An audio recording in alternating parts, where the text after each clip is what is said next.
Good morning, all. Can you see the screen? Yes, sir. Okay. We'll start with our second problem.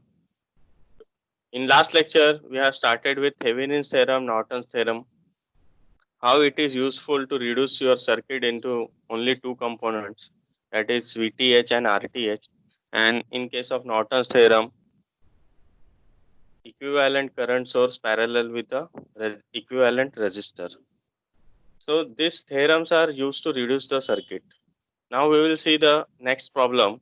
Find VTH and RTH between terminals A and B of the network given below. Now you have to convert this network into VTH and RTH. Here you have to use Thevenin's theorem.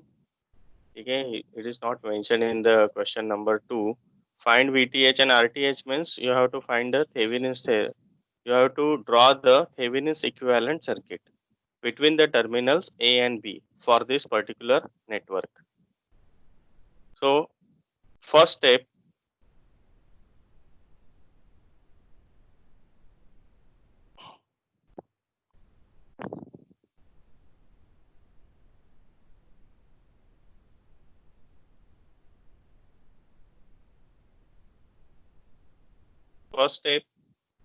calculation of VTH.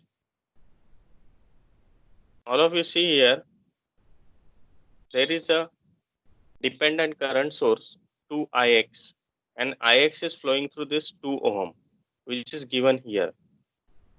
Now for this particular diagram,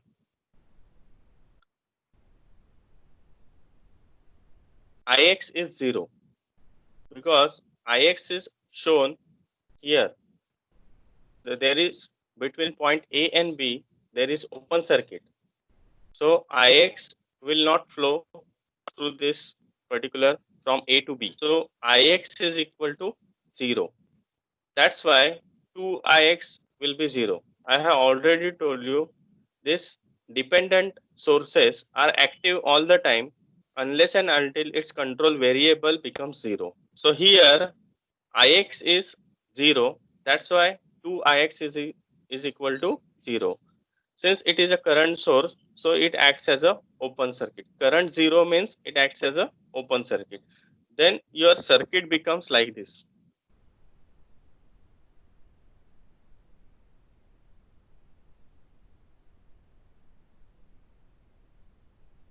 This is your circuit. Now your target is to find VTH. So VTH is nothing but, from the observation you can say VTH is nothing but voltage across 1 ohm, because in 2 ohm there is no current flowing because this is a open circuit is here. That's why the voltage across 1 ohm is same as your VTH. So first you have to find the current flowing through the 1 ohm. Since from this circuit diagram you can see there is only one mesh. One I have written here in blue ink, and this is second two I have written here in mesh 2. So there are two ways you can calculate. Apply KVL in mesh 1, then you will get the current I1 is equal to 6 ampere. 12 minus I1 is equal to 0. So 12 minus 2I1 equal to 0. Or since this is only one mesh, you can simply apply Ohm's law also. So you can directly write I1 is equal to 12 upon 1 plus 1. 1 plus 1 resistor. So 12 by 2 is again 6 ampere. So in both the ways, whichever you are comfortable in, you can use this for this particular circuit diagram. Now we want VTH. So VTH is nothing but voltage across 1 ohm. So we know the current flowing through 1 ohm is 6 ampere. So VTH is equal to I1 into 1. So VTH is equal to voltage across 1 ohm. VTH is equal to 1 into I1. So VTH is equal to 6 volt. Or you can apply KVL in second part also. if you want to apply, then you will get the same. See here, positive to negative minus VTH, and then we are going from negative to positive, so plus 1 into I1, and then there is no current flowing through 2. So by applying KVL in second mesh, you get minus VTH plus 1 I1 is equal to 0. So VTH is equal to 1 I1 and VTH is equal to 6 volt. So you can go for this method or this method. Both you will get the same answer. Have you understood this VTH part? VTH part again. Huh? Hello? Can you explain that VTH part again? Okay. Now see here, can you see this diagram? First mesh, second mesh, I have shown in blue ink. Yes, Can you sir. see this? So see here, there is a 2 ohm is there. Okay, and that in that 2 ohm there is no current flowing. So you can directly say this VTH is same as voltage across 1 ohm. Okay, you can directly say this Okay. VTH because there is no voltage drop in 2 ohm. Okay, so that, and there is no current flowing through this 2 ohm. So that's why there is no voltage drop. So VTH is same as voltage across 1 ohm. And how you will get the voltage across 1 ohm? After finding the current flowing through it. So what is the current flowing through 1 ohm? That is 6 ampere that we have calculated. So 6 into 1 by Ohm's law, I into R is equal to V. So you will get the voltage across 1 ohm and having the same polarity as VTH. That's why you get VTH is equal to 1 into I1. समझे? 1 into I1, 6 volt. Or suppose you don't want to, you don't understand this voltage across 1 ohm, then apply KVL in mesh 2. I have shown in the right side the same. If you want to go for KVL, then VTH and 1 I1 is directly voltage across this 1 ohm. Okay, you have to follow this direction. Then positive to negative minus VTH and negative to positive we are going. So plus I1 into 1, and then there is no current flowing through 2 ohm, so 2 will not be there. So even if you apply KVL in second side, you will get the VTH is equal to 6 volt. Have you understood now? Yes, sir. Okay. So can we move to the next step?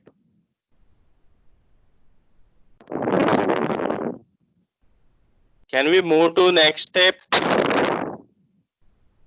Yes, sir. Yes, sir. Okay. Now step 2. Step 2 is our IN. Now see here. IN means we have to place a short circuit from A to B, and from A to B you have to find the current IN. Now you can see the circuit now changed from the previous one and from the original one also. So we have to find current flowing from A to B. Now you can see there is only one node is there, because in 2 IX branch and 1 ohm branch there is no other element is present, and we have seen such cases in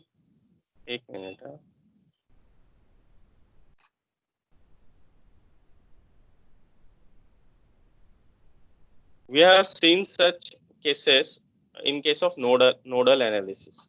So you can use here nodal analysis to find the current IN. You have to find the current flowing through that 2 ohm, which is same as, and Ix is already given in the problem. So Ix is same as In. You can say from this particular diagram. Now let V1 is the node voltage at the node 1. So this is, let this is V1. This is same. You can see this node is same.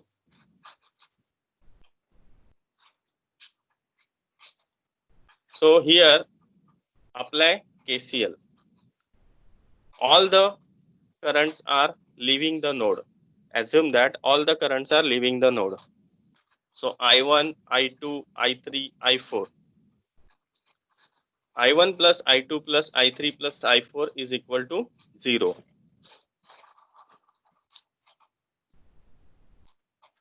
Now what is I1? I1 is the current flowing from V1 to 12 volt and then ground. So V1 minus 12 upon 1. So this will be V1 minus 12 upon 1.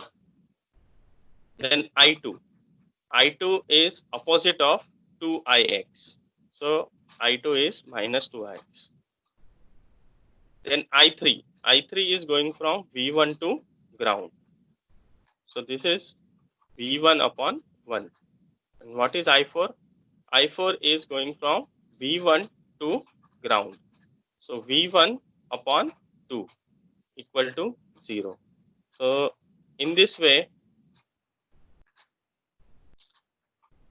you can apply the KCL and write the equations for the current. Here, now you have to replace the value of Ix. Since here there are also two cases, you can see you want IN and IN is same as Ix. Ix is nothing but I4. Both are in the same branch. So I can directly write Ix is equal to I4, which is equal to V1 by 2. So we can write Ix is equal to V1 by 2 or V1 is equal to 2Ix. We get the value Ix is equal to V1 by 2. Okay. So you can substitute Ix is equal to V1 by 2 or you can substitute V1 is equal to 2x. But after substituting V1 is equal to 2Ix, you will replace all V1 by Ix only. And you know that Ix is equal to IN. So directly you will get the value of IN here. So that's why, because if you replace Ix, only Ix is equal to V1, then you will get the equation in terms of V1. Then again you have to submit. So instead of that, if you substitute V1 is equal to 2Ix, then you will directly get the value of IN, which is equal to Ix. So I have decided to substitute V1 is equal to 2Ix in the above equation. So after substituting V1 is equal to 2Ix, so 2Ix minus 12, then minus 2Ix, then plus 2Ix, and then plus 2Ix upon 2. 2 get cancelled. This 2Ix minus 2Ix plus 2Ix get cancelled. Then here only Ix is present. 2 get cancelled. So this Ix and this 2Ix is 3Ix, which is equal to 12. And Ix is equal to, you get the value of Ix is 4 ampere. Now IN is equal to 4 ampere since Ix is equal to IN.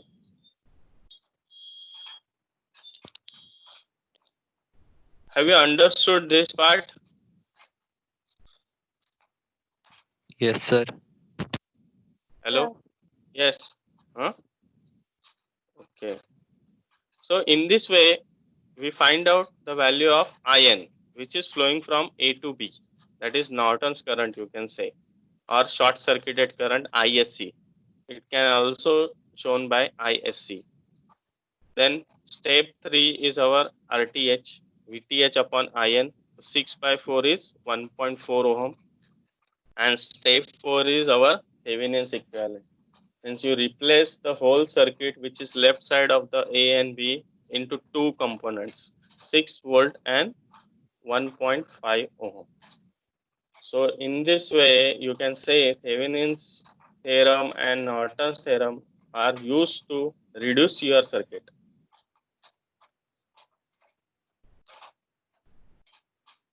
So have you understood this part?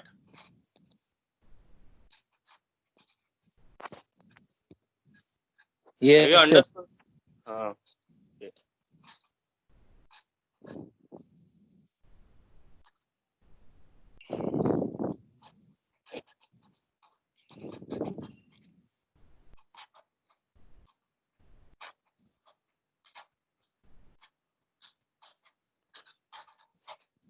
Now see this question.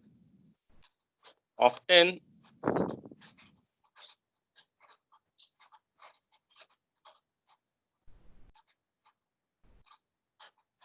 obtain Norton's equivalent network across AB in the network given below. You have to replace this circuit with a Norton's equivalent network. That is one parallel current source and parallel resistance.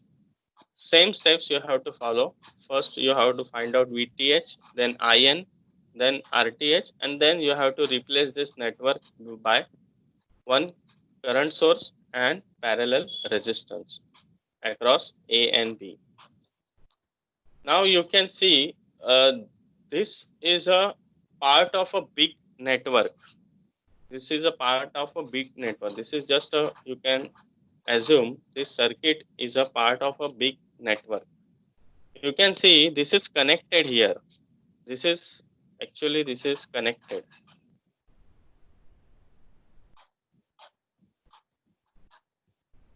This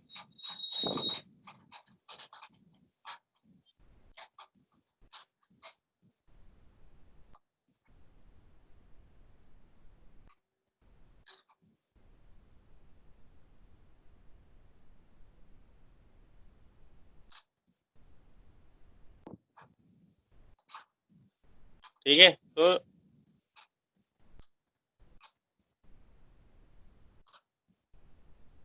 so here you can see there are two dependent sources are there, 10 I2 and 0.6 V1. I2 is shown here, which is flowing through the 15 ohm. You can see this is I2, which is flowing through the 15 ohm. And other is 0.6 V1. This is a current source, and this 0.6 V1, V1 is the voltage across 8 ohm. V1 is the voltage across 8 ohm. Okay. Two dependent sources are there in this circuit. Now we have to go one by one. See, this circuit is connected here. It is not that it is not connected. It is connected. It is just a part of a small part of a big circuit. And you have to replace this circuit by a Norton's equivalent circuit. Now see here, first step.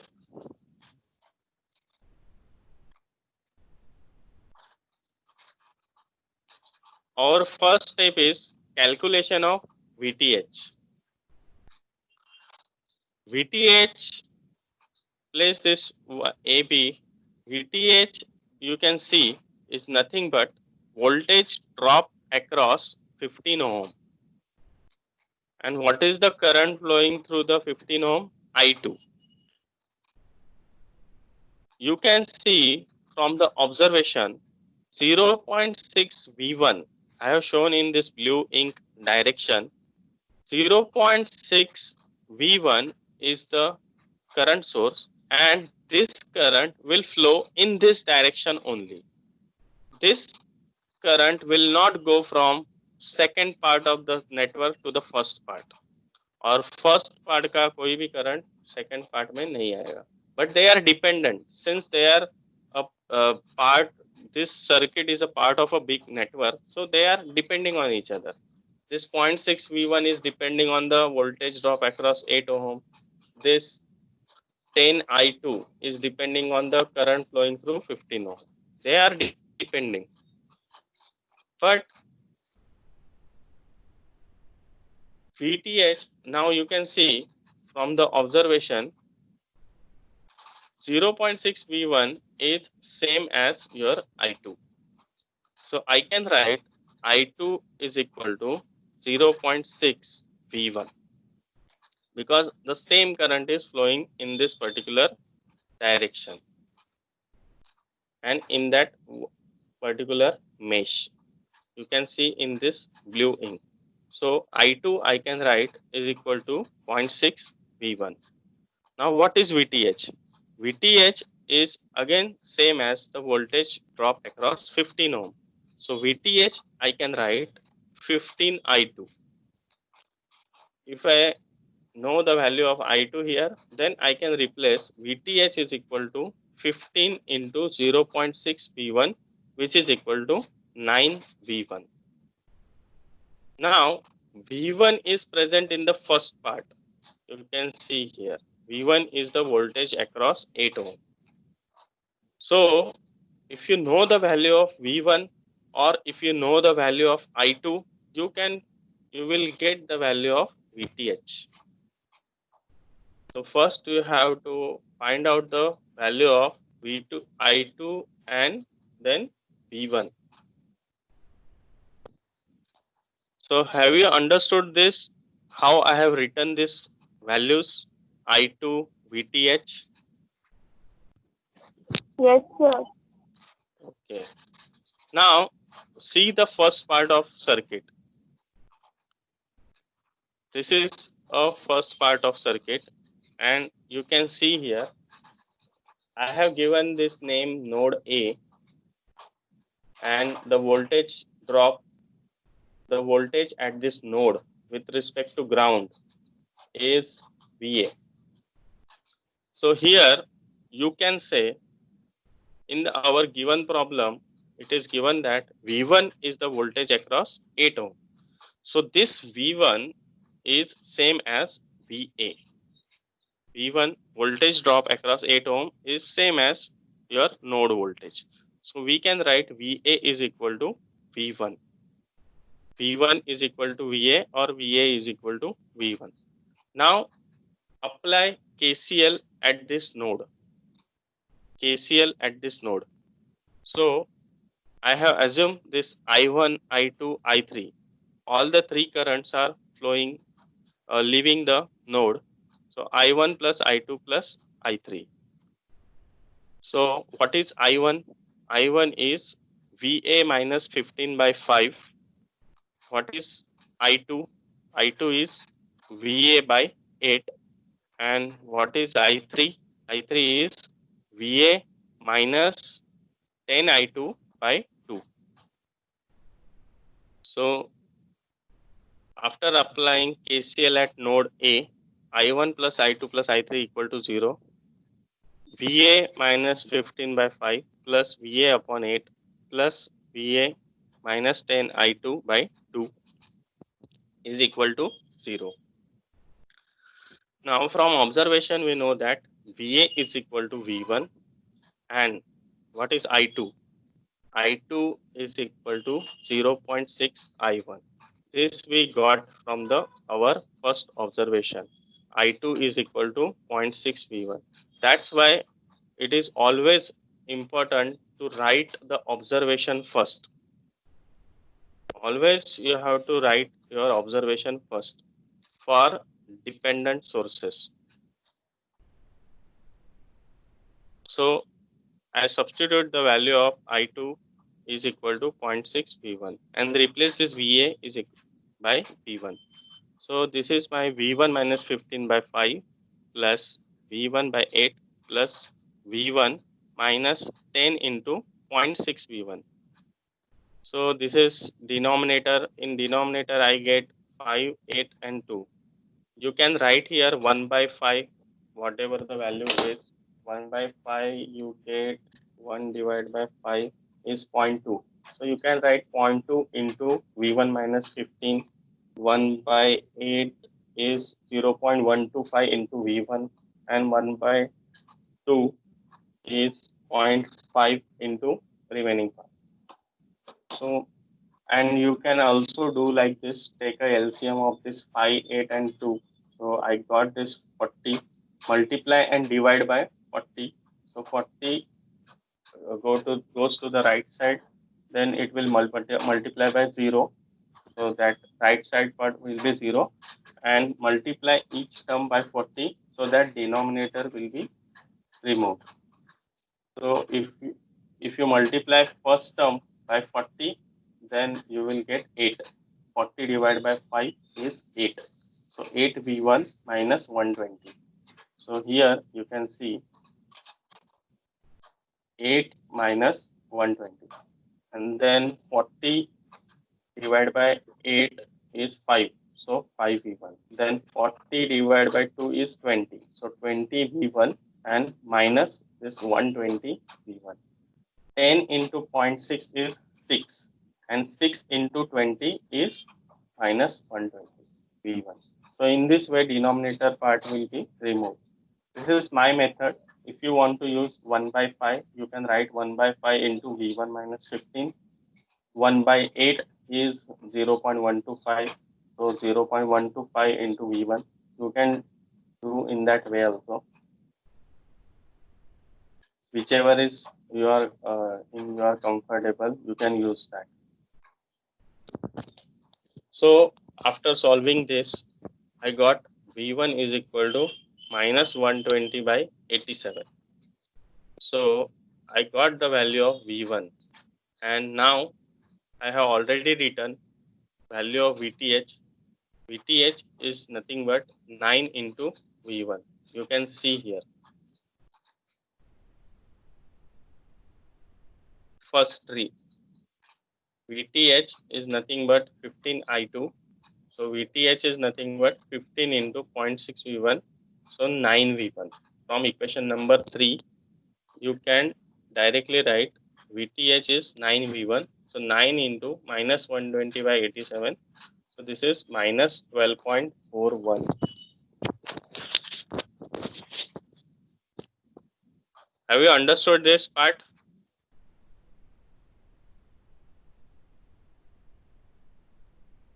Yes, sir.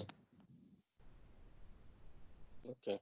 So in this way, you got the value VTH is equal to minus 12.41 volt. Now, our second part is calculate IN. Now, this is very important step. You have to place short circuit from point A to B.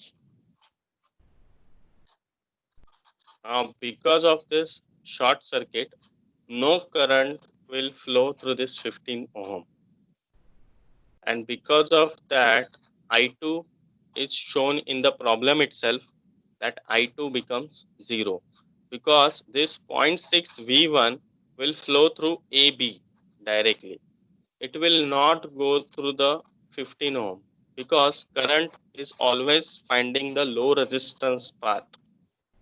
And here in AB, A to B, there is a 0 resistance. That's why current is directly flowing through AB. It will not flow through 15 ohm. That's why this 15 ohm gets shorted and I2 is equal to 0. So if I2, and what is the value of IN then? IN is equal to 0.6 V1. ये जो current source है वही current A to B में flow होगा, which is nothing but your IN. So here you get the value of IN is equal to 0.6 V1. So similarly, again you have to find out the value of V1. Now, since I2 you get 0, so 10 I2, which is a voltage source in the first part of the circuit, is equal to 0. So 10 I2, since it is a voltage source, and when voltage source becomes 0, so you have to replace it by short circuit. So replace the 10I2 by short circuit. Then your circuit becomes like this. This is your circuit. 10I2 acts as a short circuit. I removed that 10 ampere, 10I2, and this I2 becomes 0. So no I2 is present here. Now I apply KVL here. Don't use I2. I here use the notations I2. Instead of I1, I2, I3, you can use Ix, Iy, Iz like this, because it will be repeated. Because this is just our assumption for this KCL analysis. Then also don't do this repetition as I did here. I assume this I1, I2, I3. So instead of I1, I2, I3, you can assume IA, IB, IC, or Ix, Iy, Iz like this, so that you will not be confused. Now there is only one node and you have to find out V1. Then again, as same as step 1, you can apply KCL here. You will get I1 plus I2 plus I3 equal to 0. Then you get V1 minus 15 by 5 plus V1 by 8 and plus I3 is V1 by 2. V1 is same as VA. So in this way, you will get the value of V1 is 3.63 volt.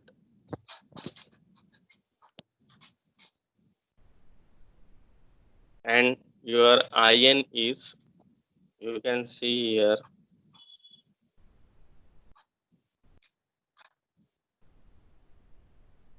IN is equal to 0.6 V1. So 0.6 V1 after multiplying that, you will get 2.18 ampere. So in step 3, you can directly calculate RTH, that is VTH upon IN. So this is 5.69, and you can draw this Norton's equivalent across AB. So have you understood this?